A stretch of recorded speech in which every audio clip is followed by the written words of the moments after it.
¿Qué tal, Domingo? ¿Qué tal, Richard? Tenemos a nuestros oyentes divididos entre los intensitos y los no intensitos. Lo has conseguido. Hombre, es que es lógico que a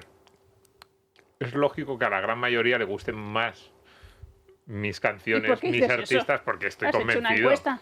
No he hecho una encuesta, lo percibo. Cada vez que sale un no intensito, sale un intensito No, a dar la batalla. lo percibo. En la calle se está comentando que son mucho mejores las canciones que yo escojo que las que tú escoges, pero no pasa nada. Incluso así te dejo que sigas tú escogiendo. Pues así va a ser, Así ya va te a lo ser. digo. Pues pon a los de hoy, venga. Venga. ¿Qué tal? ¿Cómo estáis? Bienvenidos a Economía para quedarte sin amigos. Vivimos montados en un relato político, histórico y económico desde hace tanto tiempo. Las venas de esta España mía, esta España nuestra, portan un virus muy complicado de combatir. Que el meteorito que dio origen a nuestro feliz presente fue la llegada de la izquierda de Felipe González en el 82, porque antes nadie sacaba el whisky Chelly. Que la sociedad española, cuando pudo votar en libertad, tuvo que elegir entre demócratas progresistas y franquistas reaccionarios. Y así lleva rimando la historia hasta hoy, restando mérito a los franquistas reaccionarios, es decir, un saco en el que se mete a todos los que no eran ellos, a conservadores, liberales, a la derecha democrática, que por cierto, junto con la sociedad española, ya habían hecho la transición, ya habían enterrado a Franco en muchos sentidos, antes de que esa izquierda apareciera para poner la rosa en la lápida. Hoy hablamos de los años previos al meteorito, con uno que estaba allí e hizo mucho por nuestra libertad y nuestra prosperidad. Cumplirá en 2026 90 años. Un liberal español. ¿Qué tal? ¿Cómo estáis? Bienvenidos a Economía para quedarte sin amigos. ¿Qué tal, Domingo? Bien. Hoy he elegido La Caña, Eso te Beastie iba a decir, Boys. esos son así como cañeros. Pero esto, fíjate que nacen en el año 1979 y nos creemos que hemos inventado algo. ¿Pero que nacen ellos o nace el grupo? Nace el grupo. O sea, que ellos son de los 50. Claro. Ah, muy Y en los bien. 80 lanzan como sus mayores éxitos, luego continúan unas décadas más. Y no sé dónde leía que meten un montón de géneros, entre ellos el hip hop, que por eso se les conoce, en una batidora y no le ponen la tapa y salpica por todos los sitios. Ah, La muy bien. creatividad sin ningún tipo de cortapisas y cancelación. Es que Pero- hemos perdido muchas cosas, Pero Domingo. ¿y siguen tocando estos? Es que alguno ha muerto de cáncer, Ya. que por cierto fundó una fundación para luchar contra la represión en el Tíbet, Ah, sí, contra el gobierno comunista de China y la represión en el Tíbet. vale. No, lo digo porque como hay grupos de estos que siguen tocando aunque tenga 70, 80 años No, y llama la joder. atención, ves a un señor ahí dando gritos y El líder sigue esto como vivo. que pega más con 25, pero Me vamos, encanta está porque bien. eran irreverentes. Sí, Ah. es que hay una generación de mediados de los 70 que tenían como todo por hacer, irreverencia, y tenían como el mundo por delante. Había mucho optimismo y mucha positividad. Y yo a esa generación la admiro muchísimo. Pues, Y hoy es que nos vamos a quedar sin muchos amigos. sí, porque bueno, vamos Porque a viene aquí uno muy cañero hoy. Sí, vamos a hablar de esa generación, bueno, de generaciones incluso anteriores, Sí. porque como estamos en el año Franco, en el año Sí, Francoveo. Francoveo, pues vamos a dedicarle nosotros también un poco a esa conmemoración de qué ocurrió. Ya le dedicamos un capítulo de la economía española durante el franquismo, que vino Gabriel Tortella. Estupendo. Y hoy un capítulo excepcional contándonos como economista, como historiador económico, pero también como alguien que vivió aquellos años, cómo fueron esas décadas de los 50, 60 en España. Y hoy tenemos a alguien que vivió en primera persona como economista, como teórico, pero también como en la práctica y en primera fila además, los años de la transición, y de eso vamos a hablar hoy. ¿Cómo fue esa transición del franquismo a la democracia y esos años del 75 al 82 que fueron complicadísimos y de los que siempre se habla en lo que es la cuestión política y se deja al margen la parte económica, y yo creo que fue todavía más complejo gestionar la economía de aquellos años. Ministro con Adolfo Suárez. Ministro con Adolfo Suárez. Don Carlos Bustelo, ¿qué tal? ¿Qué tal? ¿Cómo estamos? Bienvenido. Muy bien. Gracias, Nuria. Me acuerdo que me dijo en una ocasión que Franco se había muerto en el peor momento posible para España. Defiéndalo otra vez. Sigo pensándolo, sí. El año 75, ¿no? Que es cuando todavía el socialismo gozaba de gran prestigio que había ido acumulando desde desastroso final de la Segunda Guerra Mundial, que fue un desastre, ¿no? Hubo dos cosas. Una, el desastre del presidente medio gaga, tenía menos años que yo, pero estaba absolutamente gaga en las reuniones después del final de la guerra. Estaba entusiasmado con su gran amigo Joe, le llamaba Joe a Stalin, Franklin Delano Roosevelt, que estaba encantado con Stalin y que no le pareció mal ceder la mitad de Europa, o sea, toda la Europa del Este, cederle a Stalin. Le parecía que no era un gran error histórico o un desastre para millones de europeos, que hay que ver lo que han vivido desde el año 45, desde el final de la Segunda Guerra. Bueno, de ahí viene, ¿no? Y entonces yo creo que ahí se inicia, por otro lado, Hayek pierde la gran discusión contra Keynes. Keynes era un hombre muy inteligente que además lo que vendía era que el gasto público era muy importante y muy bueno y que había que regularlo de acuerdo con los cambios de la demanda y tal. Y bueno, entonces los políticos estaban siempre a favor de las tesis de Keynes, que había que tener muchos impuestos, mucho gasto público y el gasto público regular la marcha de la economía, ¿no? Y entonces desde el año 45, cuando lo normal, incluso había países europeos donde el sector público yo creo que no pasaba del 30% del PIB. Y entonces empezó a subir y ahora pues Francia y España están en este momento en el 50 y tantos de sector público de toda la economía, ¿no? Sí. Es que es muy difícil de explicar cómo es posible que saliendo de una dictadura como la franquista, la mayoría de los medios de comunicación, las universidades, estaban todas en manos de la izquierda. Se había montado un tinglao con una cosa tan ridícula como las facultades de ciencias de la información, que yo no sé si alguno haya... No, yo no. Me alegro por vosotros. ¿Cuántas hay? ¿7, 8, 9? No sé cuántas hay, 6, 7. Facultades de ciencias de la información completamente dominadas por la izquierda. Eso en el franquismo, que fue una dictadura tremenda, de una crueldad. Iban matando a gente por las carreteras, se las enterraban en las cunetas. Mentira completa, era un dominio absoluto de la izquierda, ¿no? Y por eso entonces la transición no es la maravilla que se ha contado, ni el asombro de Damasco, ¿no? Es verdad que tuvo una gran efecto, una gran generosidad de los que tenían el poder, los franquistas y los de UCD, y una gran generosidad por parte del rey, y se montó un país democrático con una constitución que más bien parece, más que una constitución, parece el programa de un partido, de una coalición de partidos donde lo que domina es la izquierda, ¿no? Entonces se nota en la Constitución, se nota que empieza muy bien los primeros 10, 12 artículos, muy bien escritos, donde se limita a lo que es una Constitución, ¿no? Donde da las grandes elecciones y tal, pero luego empieza a disolverse ese nivel cada vez peor escrito y llegamos a 165 artículos. Y por milagro no están los sindicatos, Sí, el Gregorio Peces Barba, que ha pasado a la historia también, vamos, si hubiera estado ahora igual le dan el Estoy de oro, sí. Que le han dado a los padres de la Constitución que siguen vivos. Coincidió conmigo en la Facultad de Derecho, era un meapilas, gordo, hacía de portero en un equipo que le decíamos que era de democristianos. Y uno de los mejores recuerdos que tengo yo de mi juventud en la universidad, aparte de alguna manifestación, fue un gol que le metí desde fuera del área a Gregorio Peces Barba. Un gol, si le tirabas un poquito alto, no llegaba. No, era grandote, pero como no sabía saltar, porque era un boloncio. Vamos, Gregorio Peces Barba ha pasado a la historia como un hombre jurista, miembro de la ponencia constitucional, sus dos obsesiones fueron, una la consiguió, que era lo de los juzgados populares.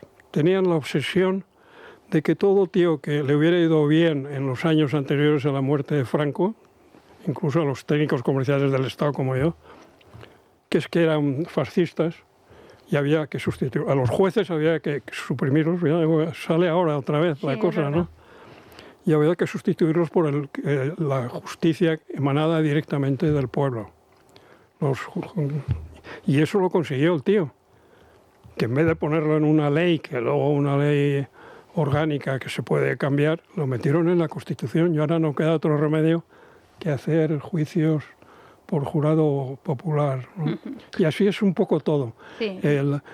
Estuvieron a punto de... Bueno, quería que se mencionara en la Constitución, aunque luego en una ley orgánica que hace Felipe González, terrorífica, que se llama la Ley de Libertad Sindical o algo así, quería que comisiones obreras y UGT, que no son sindicatos, son brazos armados del Partido Comunista, han sido siempre del Partido Comunista y en época de Franco también, ¿eh? Y UGT, que ya a principios del siglo pasado, en la famosa huelga aquella nacional general del año 17, sí. O sea, UGT ha sido ha sido el PSOE en realidad, es una maldición continua a lo largo de toda la historia de España, ¿no?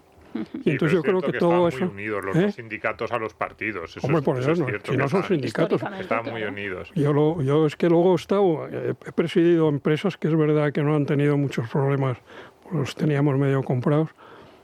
Es que la culpa de que España no haya reducido la ventaja que nos llevan los países de la Unión Europea, el principal obstáculo han sido los sindicatos llamados de clase, ¿no? Que son UGT y comisiones, que es impresionante. Yo escribí un artículo largo, que son, yo creo, de principios del siglo, y que uno de los mayores elogios que he tenido ha sido de Federico, que no es muy... Dijo que mi artículo sobre los sindicatos debería ser obligatorio, asignatura obligatoria en los colegios y en la universidad. Lo recuperaremos para que todos los oyentes del podcast también y todos los espectadores puedan leerlo de nuevo. Sobre el peor momento para la muerte de Franco, intuyo que iba por ahí esa crisis del petróleo que estaba en los años 70. Yo creo que los espectadores más jóvenes no son muy conscientes de lo que supuso aquello.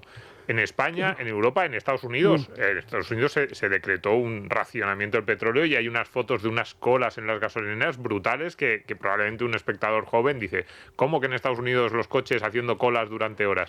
¿Cómo fue ese contexto de los años 70? Era cuando la OPEP controlaba una gran parte del mercado. Afortunadamente ahora la OPEP no es ni sombra de lo que era entonces, ¿no? Y entonces pegaron un primer golpe en el 73 y el segundo golpe fue en el 79. Entre el 73 y el 79 el barril de petróleo pasó de $2-3 a 42. Y hubo un momento en que estuvo... De $2-3 a 42. Sí, es brutal, en claro, muy poco tiempo. Fíjate y entonces eso tuvo la única ventaja, que era lo que os iba a contar, lo que pasa es que como me lío, tuvo la enorme ventaja de que en los países europeos, donde dominaba siempre la socialdemocracia y el socialismo, empezaron a tomar medidas socialistas, que era control de precios, aumento de los impuestos, y entonces fue un desastre.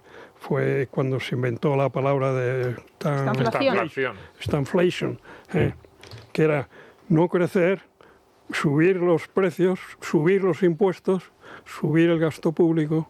Y entonces ahí se empezó, afortunadamente, a replantear el triunfo absoluto del socialismo cuando acabó la Segunda Guerra Mundial, ¿no? Y entonces eso es lo que permite las dos grandes revoluciones liberales, la Thatcher en Reino Unido y Reagan que es a finales de los 70, principios de los 80. El keynesianismo pierde desde el punto de vista académico y desde el punto de vista en el debate público, pierde en los 70 y ganan las ideas liberales. Entonces, en vez de haber hecho una constitución socialista de tercera división, que es lo que tenemos ahora de desde el artículo 10 hasta el 165, hubiéramos tenido a lo mejor influencia de Thatcher y de Reagan. En mi época del principio de la transición, los grandes admiradores, casi todos los españoles, vamos, la izquierda toda, admiraban muchísimo a Wilson y a Callaghan, que casi se cargan definitivamente la economía británica, y naturalmente Mitterrand. Mitterrand era una especie de dios venido a la tierra, ¿no? El Reagan ganó en el año 81 las elecciones en Francia para ser presidente de la República, diciendo que iba a acabar con la empresa capitalista. Sí, lo dijo en varios mítines. Mitterrand lo dijo, sí. Es que claro, entonces, gracias a Margaret Thatcher y a Ronald Reagan, esos disparates por lo menos se hicieron un poco más difíciles. No del todo, pero se hicieron más difíciles. Ahora vamos a continuar y vamos a hacer una descripción exacta de cómo era la economía en los años 70, a finales de los años 70. ¿Cómo era, Carlos, la economía de España cuando muere Franco? Pues, hombre, era una economía que había cambiado totalmente. Yo suelo decir que yo estoy orgulloso de haber participado en uno de los primeros gobiernos de Suárez, año 77, haber sido subsecretario antes, pero casi me siento más orgulloso de haberme integrado muy jovencito, porque tuve mucha suerte y saqué las oposiciones de técnico comercial muy rápido, y me recibieron en sus brazos Enrique Fuentes, Ángel Rojo, Manolo Varela, todos estos grandes economistas que habían puesto en marcha el llamado plan de estabilización, que en realidad es plan de liberalización, pues lo llamaron de estabilización para que Franco no se cabreara más, ¿no? Aunque Franco fue muy partidario, sí, mucho más que sus generales. El problema no era tanto Franco como los almirantes. Uno de los almirantes, su mujer le regaló una camiseta que ponía Made in England. Hoy tuvimos un follón. De repente toda esta panda de burros que había en el gobierno. Franco no, ¿eh? Dijo, pero ¿cómo es posible que tengamos que importar camisetas si nosotros fabricamos unas camisetas fenomenales? Bueno, entonces la economía española se había transformado de una forma tremenda. Yo entré en el año 61, que ya estaba puesto un poco en marcha el plan llamado de estabilización. Habíamos tenido un año malo, claro, el 60, pero el 61 empezaba a tirar, y a partir de ese momento empezó a crecer la economía española, que creció más del 7% anual hasta que se murió Franco, hasta el año 75. Claro, para que un país crezca el 7% anual acumulativo, tienen que funcionar muchas cosas, porque no es nada más que... No, la verdad es que fue sorprendente al soltar un poco amarras, porque estaba todo muy intervenido como consecuencia del aislamiento al que más o menos había tenido a la economía española durante el franquismo, aunque la verdad es que desde que Eisenhower, cuando vino el año 62... Si tuviera que decir un año, yo diría de memoria 53. Sí, el pacto de las bases y la leche americana en polvo, sí, y todas esas cosas que venían, y el trigo de Evita Perón, ¿no? Pero había cambiado de una forma radical, estaba empezando a funcionar. No hubo ningún problema para montar la fábrica y empezar a fabricar SEAT 600 como churros, ¿no? Es decir, que había una capacidad de respuesta, como luego la ha habido más tarde, con la industria auxiliar del automóvil, que ha sido el asombro de Europa y de casi todo el mundo. Es decir, que fue un cambio tan rápido, claro, que no lo entendían. Yo estuve en París, donde me mandaron en el año 63, me parece. Llevaba 2 años en el ministerio y de repente nos dimos cuenta que los informes de OCDE y del Fondo Monetario Internacional les daba mucha importancia a Franco. ¿Ah, sí? Franco se lo tomaba muy en serio. Entonces el Fuentes y el Ángel Rojo y el Manolo Varela dijeron, tenemos que tener un tío ahí en la OCDE para que aprieten más y tal. Pero Te mandaron. siempre me miraban a mí, siempre que tenían una idea de estas raras. Es que Y ahí me fui yo a la OCDE. Entonces en la OCDE estaba en París, estaba el Comité Central del Partido Comunista, donde tenía yo medio parientes. Y además, como venía de la universidad con fama de rojete y tal, bueno, me recibieron. Hay varios parientes que vinieron a verme a casa y les invitamos a comer. usted estuvo en la OCDE entre el año 63 y 65 Sí, justo. y luego director ejecutivo del Fondo Monetario Internacional entre el 68 y el 73, que es también espectacular. también me mandaron al fondo, porque los informes del fondo tenían mucha influencia en todo el franquismo. Claro, Y también me mandaron. La verdad es que a mí me divertía porque los organismos internacionales nunca me han gustado mucho. Soy partidario de que se cierren. Y han ido a peor. Es como una administración pública donde, como además la pagan entre todos, nadie lo controla, tienen unos presupuestos muy generosos, porque claro, si pagas el 5% del tinglao tampoco vas a perder el sueño, ¿no? Lo que pasa es que claro, los que estábamos haciendo el plan de estabilización y tal, nos querían mucho los organismos internacionales. Había un inglés que mandaba muchísimo en el fondo, se llama Alan Whittam, que acabó siendo muy amigo de Manolo Varela y de Ángel Rojo. Era como un amigo y mandaba muchísimo. Los griegos de la OCDE, de la OCDE en París, que habían salido de Grecia, la Grecia de los coronelos Castellanos y Basil Gondikas, que eran dos economistas magníficos, también muy entusiastas de lo que estábamos intentando hacer en España, y la verdad es que funcionaba muy bien. Es que claro. es lógico. Es que había entusiasmo con España fuera. Es que era asombroso que la España esa, que en verdad en los años 50 ya, con ayuda de los americanos, las bases americanas y todo eso, pues la década de los 50 tampoco es tan mala en la economía española, ¿eh? Ya va cogiendo fuerza y forma, pero ya los 60 es la pera, ¿eh? Y además una de las cosas que pasa, que tampoco se ha contado con cifras, y había cifras buenas, yo por lo menos las usé, las usamos en el informe de la OCDE, como inmediatamente los decenas de miles de migrantes españoles volvieron a una velocidad, porque la economía española tiraba, que era una cosa asombrosa. Claro, es que, a ver, para los jóvenes que nos estén escuchando, crecer al 7% de media anual, como nos decía antes Carlos, durante esos 15, 16 años que lo hizo España, eso es, el 7% dobla renta per cápita cada 10 años. Más o menos la regla esta del 72, sí. Doblas cada 10 años. Entonces eso quiere decir que España entre los primeros años, mediados de los 50 y mediados de los 70, multiplicó por 4 renta per cápita. Eso es un salto económico que yo creo que no somos conscientes, los que no lo vivimos, de lo que eso supuso en la sociedad. Totalmente. Y efectivamente ahí nos encontramos en el momento en el que nosotros estábamos hablando, la transición, momento muy complicado porque estábamos leyendo antes el currículum de Carlos Bustelo, que es espectacular. No hay muchos economistas españoles que puedan decir esto, la OCDE, el FMI, en diferentes puestos en los ministerios, ministro, pero un cargo que quizás a los jóvenes les suene más raro, digan, pero ¿y esto es tanto? Y yo digo, esto era más que ministro, que fue responsable del INI, del Instituto Nacional de Industria. Eso era mucho más que ser ministro, porque el INI en España era la mayor empresa del país en aquel momento, probablemente sí, y hacía de todo quiero decir SEAT. O sea, cuando algún joven dice, los SEAT, sí, SEAT era una industria del Estado. ¿Cómo fue? Porque es verdad que el INI, sin entrar en cómo se formó, si se debió formar o no, en los años 70 muchas de esas empresas estaban pasando muchas dificultades. De hecho, hubo que hacer en los primeros de los 80 una reconversión industrial. Fue muy compleja en muchos sitios.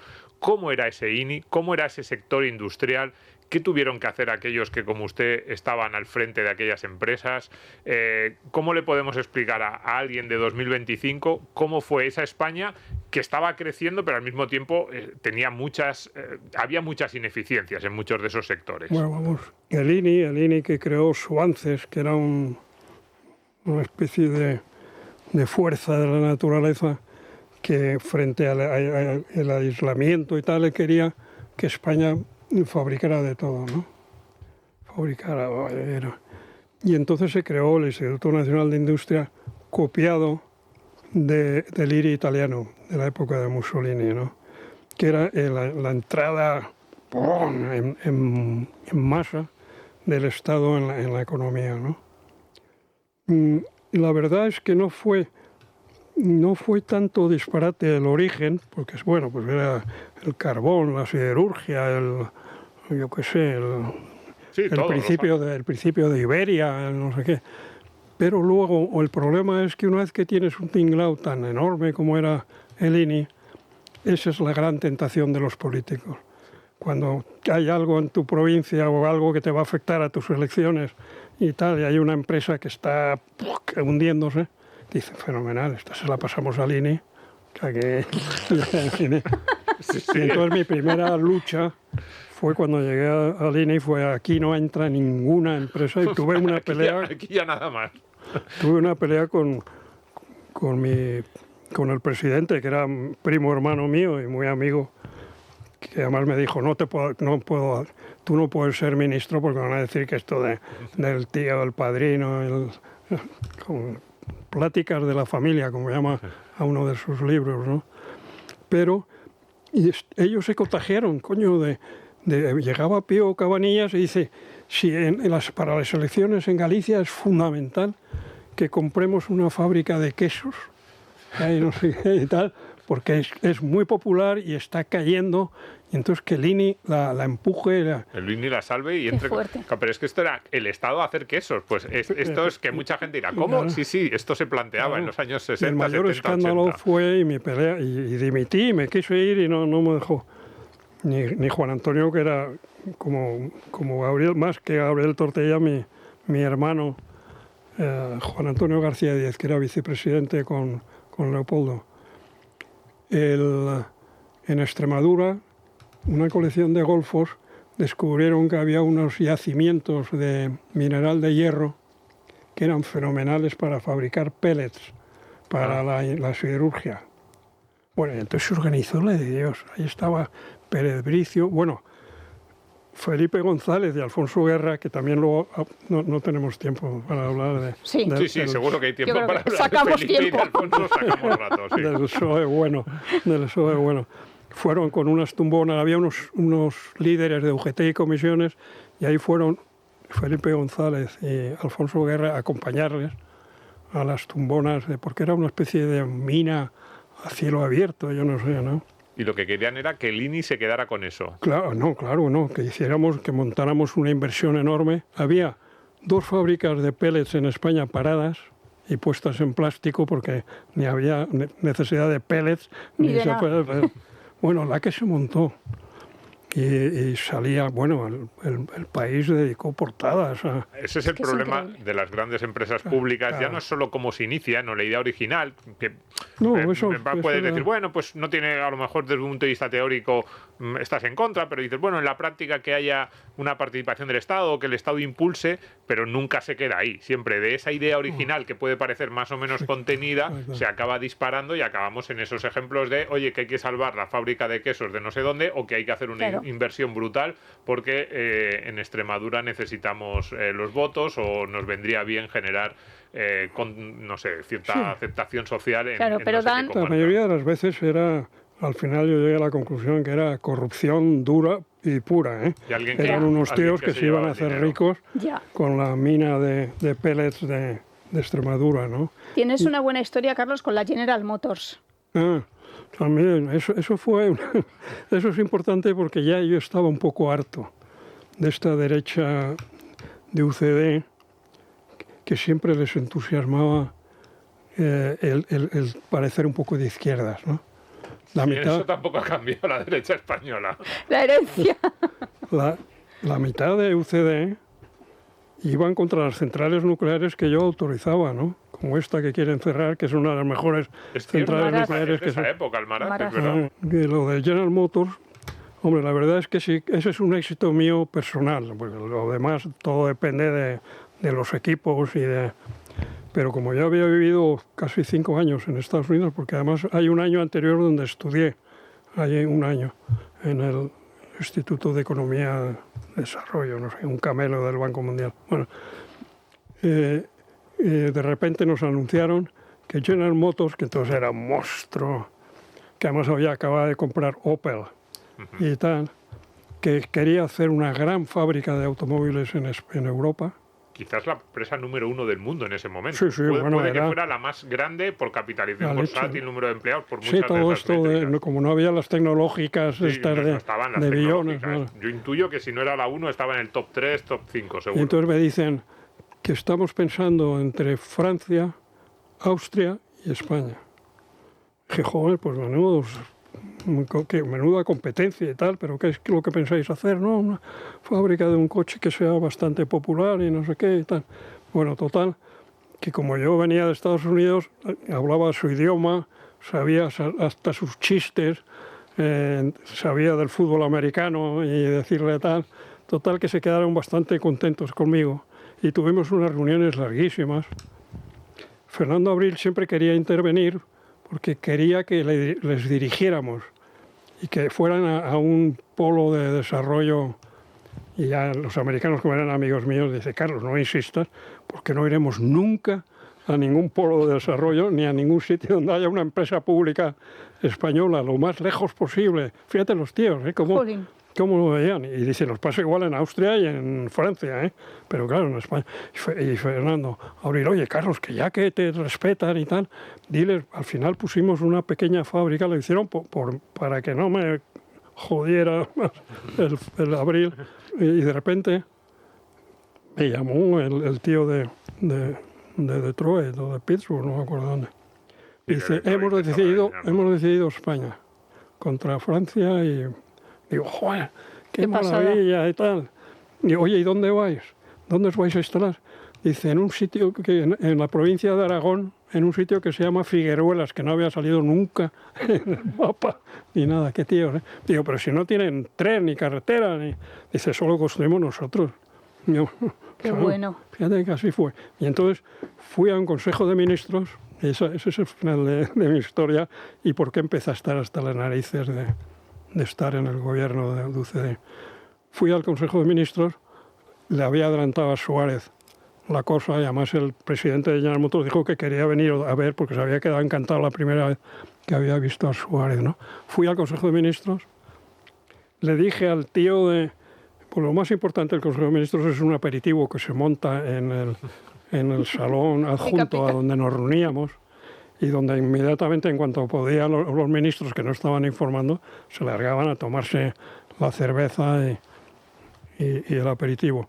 Le dije al tío que ya nos conocía, digo, oye, que traigo una muy buena noticia, pon champán a enfriar y tal, porque esto va a ser la pera y tal.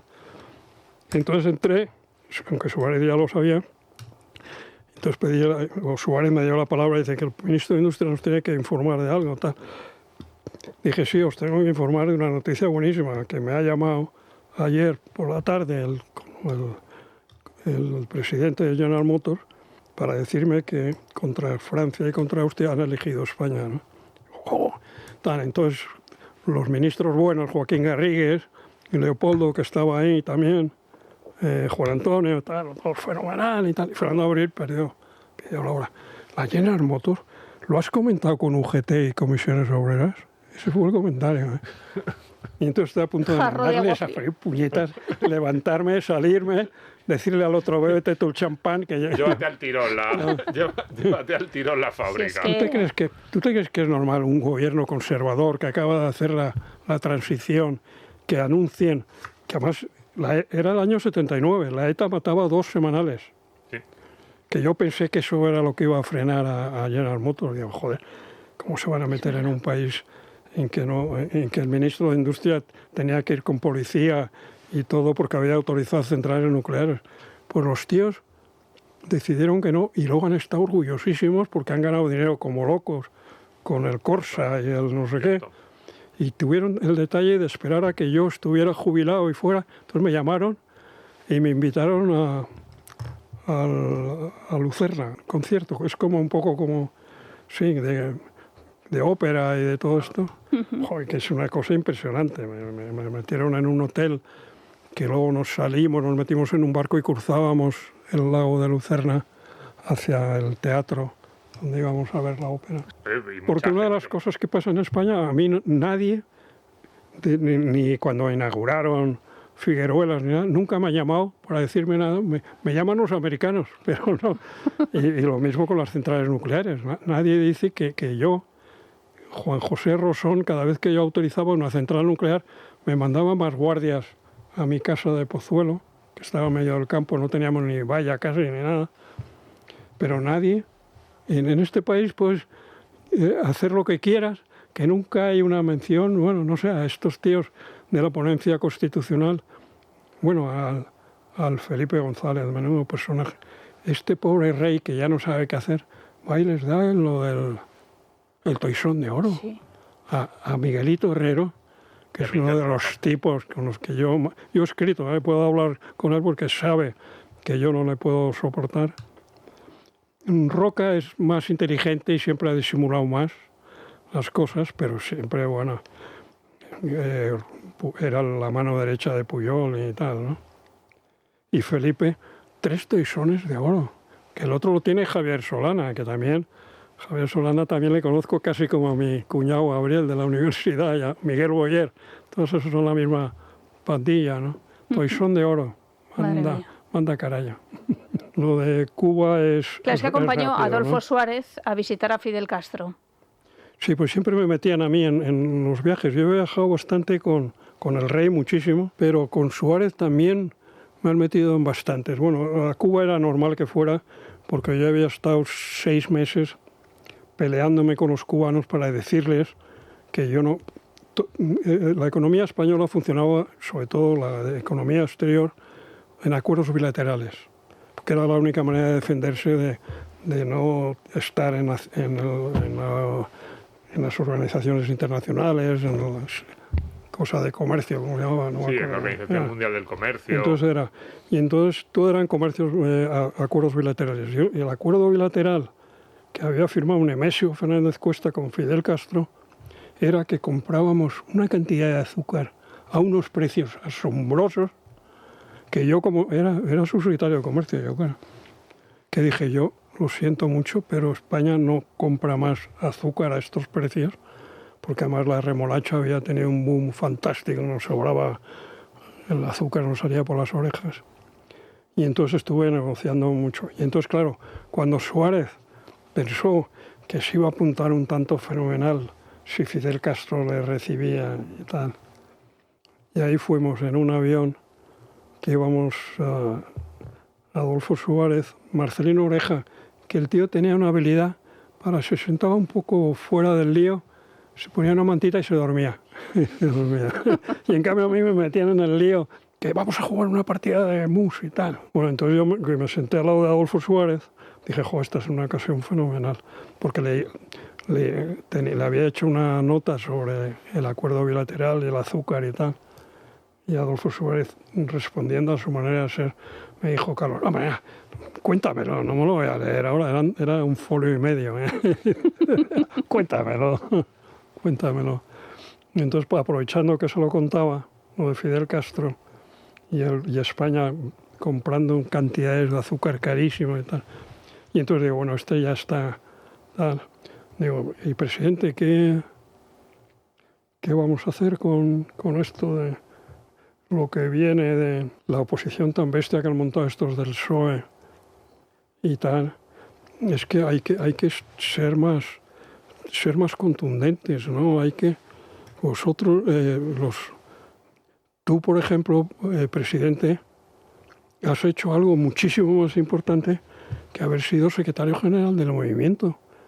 Porque tú y Fernando Abril y Juan José Rosón y Martín Villa, qué complejo tenían, y Alfonso Guerra, que es un hijo puta muy señalado, se dio cuenta de que les tenía a todos absolutamente asustados.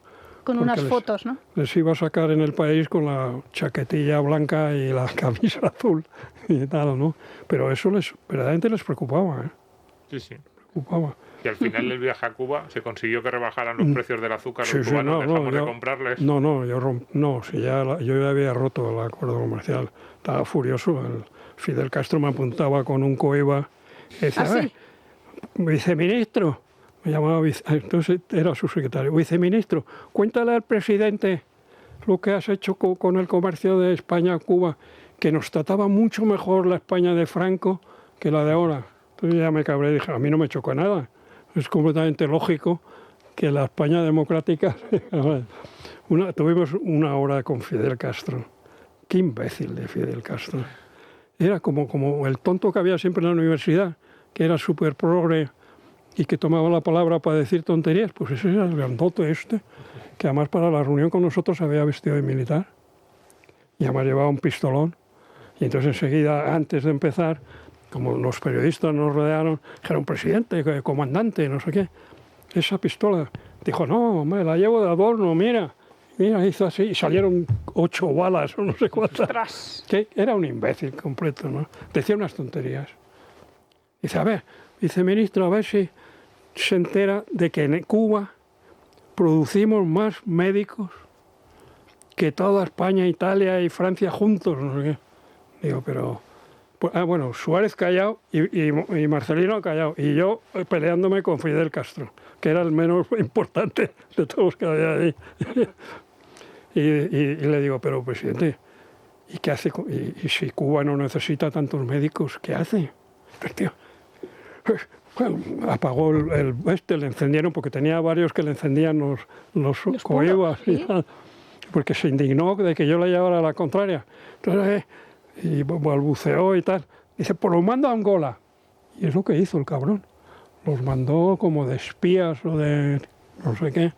Cierto. Bueno, entonces Fidel a Suárez no hubo manera de convencerle de que él se olvidara de tener complejo con la izquierda, de haber sido secretario general del movimiento.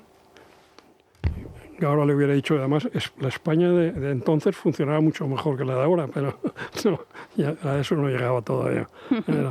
Yo creí que le estaba haciendo efecto, diciendo, pues es muchísimo más importante y además que ya has visto cómo reaccionan el presidente del petróleo, de los coches y todo esto, te admiran y te quieren muchísimo. Tú olvídate ya de... Es que además tenía mucho carisma Adolfo Suárez. Sí, yo siempre, me parece que os lo conté, ¿no? Yo creo que era asombroso. Porque, hombre, es verdad que yo le preparaba. Y además yo le traducía y entonces mejoraba un poco la cosa. Pero se quedaban el presidente de General Motors, el presidente de algún monstruo de estos, del petróleo, no sé, 3 o 4 presidentes de estos que eran figuras mundiales, al salir de la Moncloa me felicitaban diciendo, Carlos, congratulations, you have first class prime minister, no sé qué, tal. Estaban enloquecidos y el otro no había hecho más que mirarles.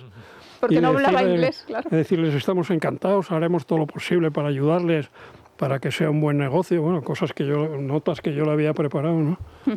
Pues salían todos encantados. ¿Y cuáles son los desastres de la transición? Yo tenía que apuntar los pactos de la Moncloa. ¿Fueron buenos, malos, regulares? Regulares.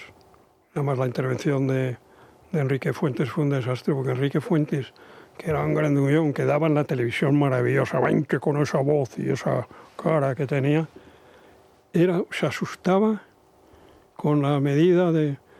Subió lo de que queríamos que los salarios bajaran, estaban al 20 y tantos %, la inflación al 20 y tantos y tal.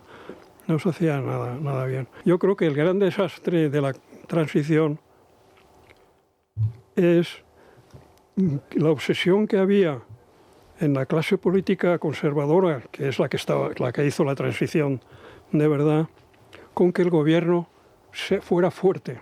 No pasara como había pasado en Italia o en Francia, en que el gobierno había cambiado muchas veces, caía con facilidad, y entonces la obsesión de estos bobos, de la ponencia constitucional y sobre todo de los democristianos, que eran los que más trabajaban y los que más sabían de constituciones, era que el gobierno tenía que estar muy blindado, que la moción de censura tenía que ser copiada de la alemana, que tenía que ser constructiva, para que no se abusara. O sea, éramos todo lo contrario de lo que fueron los padres fundadores de la Constitución americana.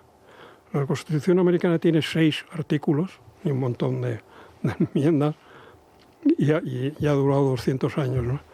Y durará mucho más. Y en cambio nosotros teníamos la obsesión de no parecernos a Italia, que había cambiado en la coalición esa democristiana, comunistas y tal. ¿Qué obsesión? Ese es un fallo enorme, porque lo normal es que al estar dando vueltas a la España que queríamos, tenía que ser una España liberal y además gobiernos que no estuvieran blindados, que no pasa nada porque los gobiernos cambien a menudo. Lo peor estamos viviéndolo ahora, ¿no? Que resulta que la moción de censura alemana esta es la pera, ¿no? Es casi imposible de aprobar, ¿no? Y luego, claro, otra cosa que también nos hundió fue que los democristianos, entre los que estaba Miguel Herrero, ¿a Miguel Herrero le han dado el toisón? Sí. Sí. Manda, huevo. Miguel Herrero, no, tú recórtalo. No lo voy a cortar. Miguel Herrero, Juan Antonio Ortega y Díaz Zambrona, sí. y el democristiano este que también ha sacado un libro así de gordo. Estos estaban destrozados, no va a gustar lo que voy a decir, por el Concilio Vaticano II del año 62, que les había convertido en progres.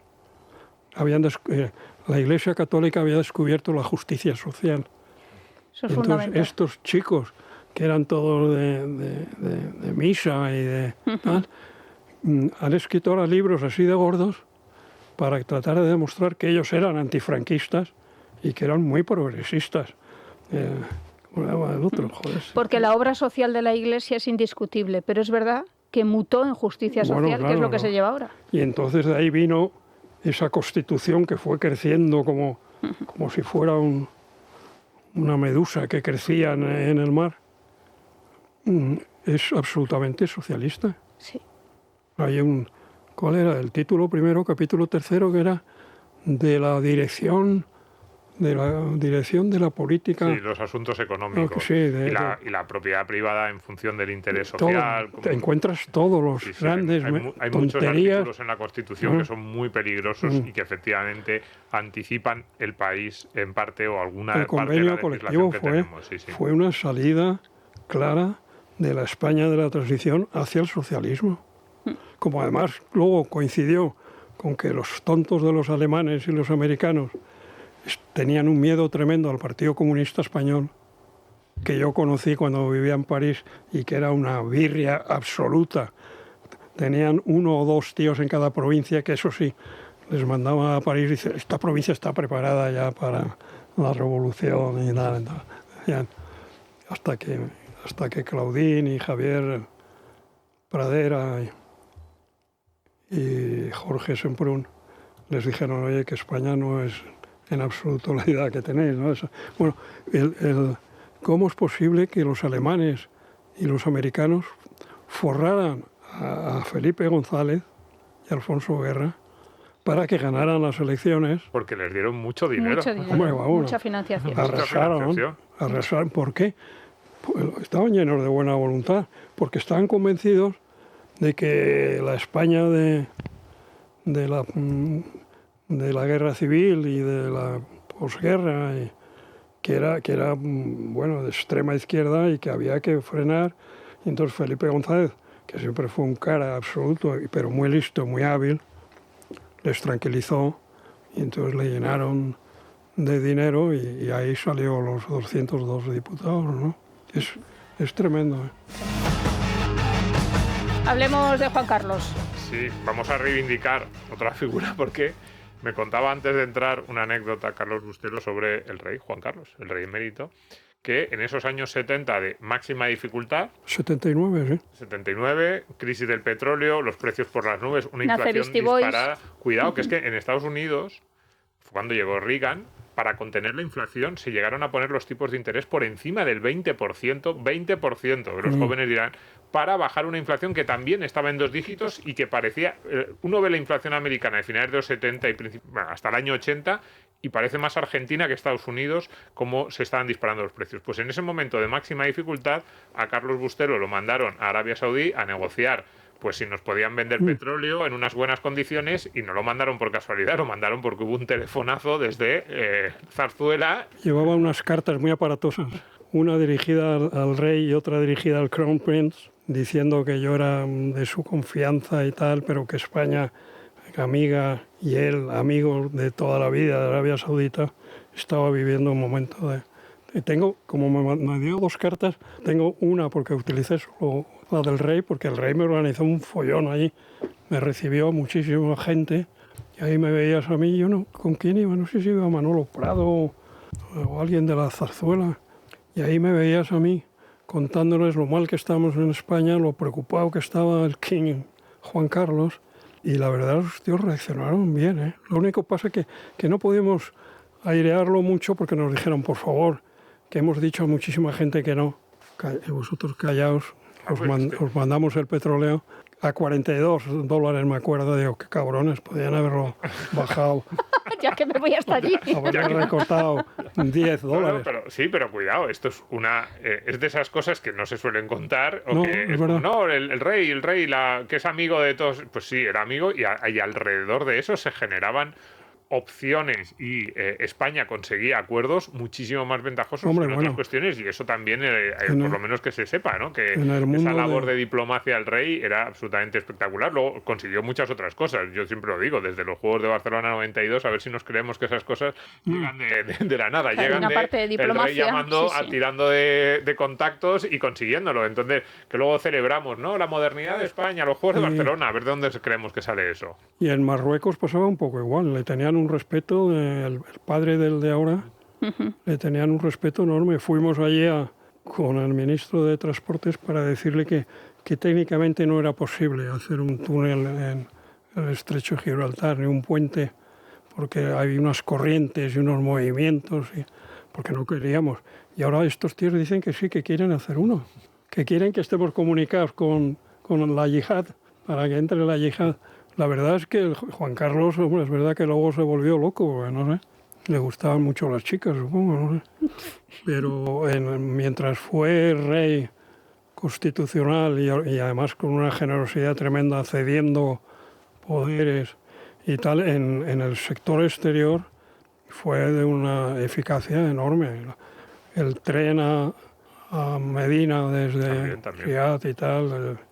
Yo he viajado mucho con él y siempre salíamos bien librados. ¿Qué nos dejamos pendientes de la transición?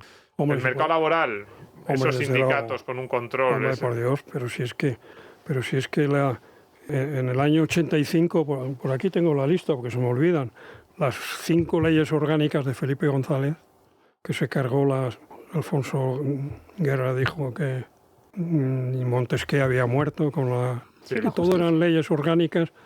La de los sindicatos es la pera. Los sindicatos que tienen unas elecciones completamente controladas, que es mentira de que son elegidos en unas elecciones libres en el seno de las empresas, en absoluto, ¿no?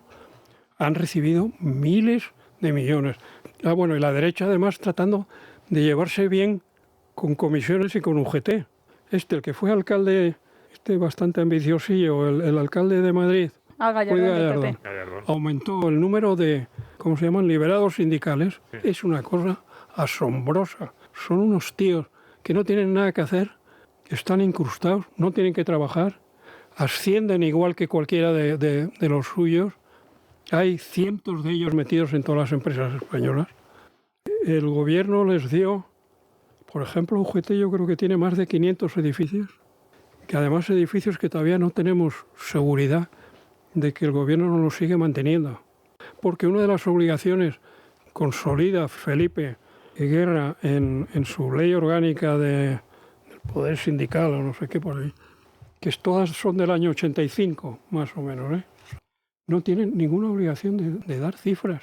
Es el único organismo, yo creo que en el mundo libre, del mundo occidental, que recibe, miles de millones de pesetas, los acarreaban, y nunca hemos sabido lo que ganaba ninguno de estos famosos, ¿no? Cierto. ¿Cómo van a tener que dar explicación de lo que hacen si ellos lo único que hacen es defender a los pobres obreros y tal? Son unos santos estos. Carlos, ¿a ti te sorprendió ver las largas colas en la Capilla Ardiente de Franco?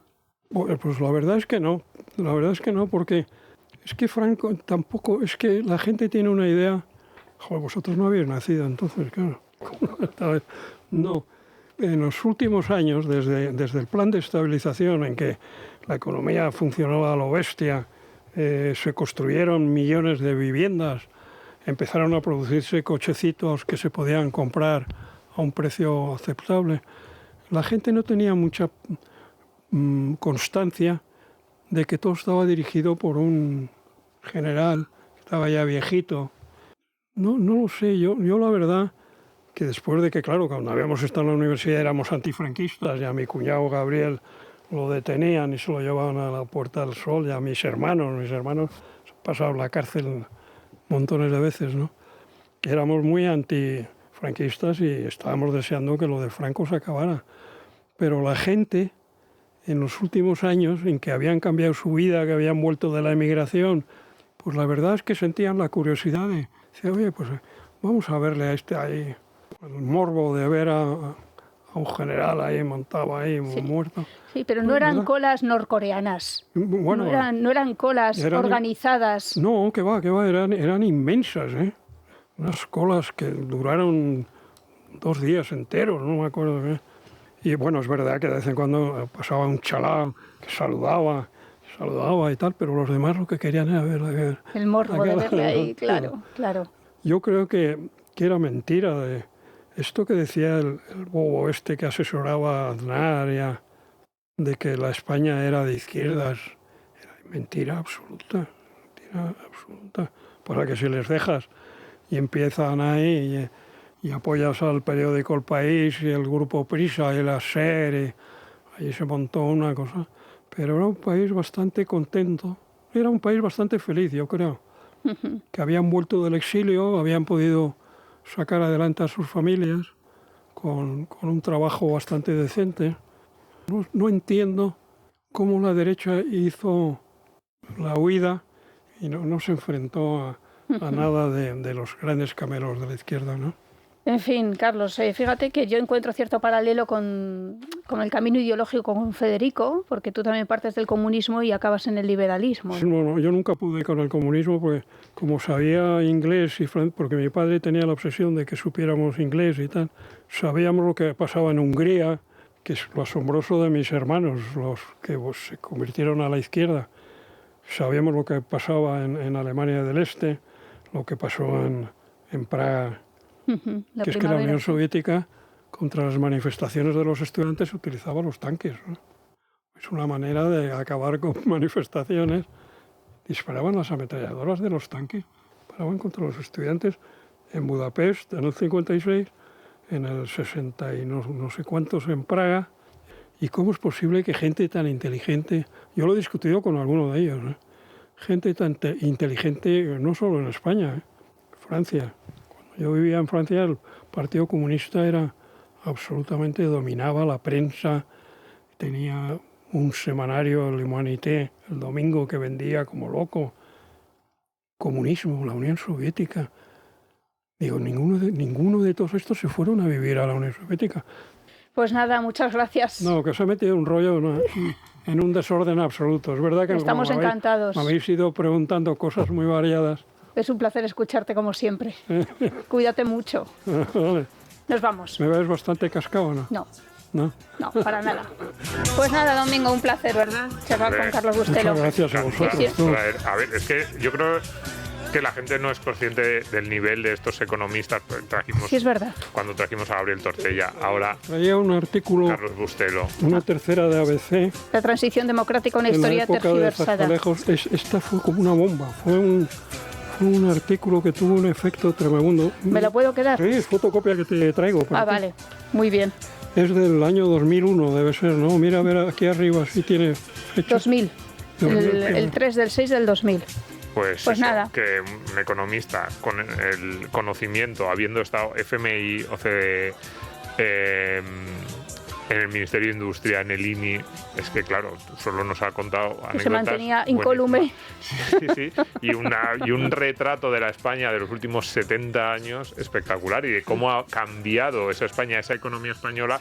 Yo creo que es muy necesario que los jóvenes conozcan todas esas pistas que nos ha dado. Lo del testigo directo. Pues nada, Domingo, que nos visiten en nuestro Twitter, que nos sigan por redes sociales y que subiremos este programa a todas las plataformas de podcast, por supuesto también a YouTube, y que estamos en directo en el radio los domingos a las 12 de la noche. Un abrazo enorme a repartir.